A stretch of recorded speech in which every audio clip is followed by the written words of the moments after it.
கொண்டை மூடி அலங்கரித்து கொஞ்சம் கிளி கையில் வைத்து அஞ்சுக மொழி உமையார் வீற்றிருந்தாள் அந்த அழகிய மாநகர் மதுரையிலே மதுரையிலே மதுரையிலே மதுரையிலே.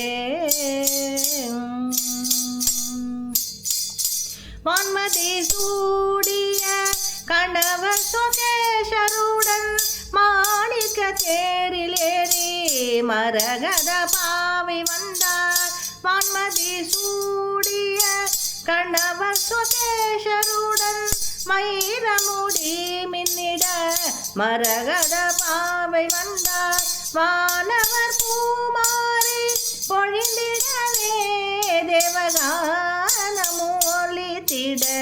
தேவி வந்தார் மீனாட்சி வந்தாள் அந்த அழகிய மாநகர் மதுரையிலே மதுரையிலே மதுரையிலே மதுரையிலே. தென்மல சோலையா கதம்பவனம் அங்கு வானளாவும் தங்க கோபுரம் எங்கும் காணும் தேன் தமிழ் பாவலரின் தேவாரகானம் ஆனந்த வெள்ளம் பெருகும் மீனாட்சி சன்னிதானம் அந்த அழகிய மாநகர் மதுரையிலே மதுரையிலே மதுரையிலே மதுரையிலே.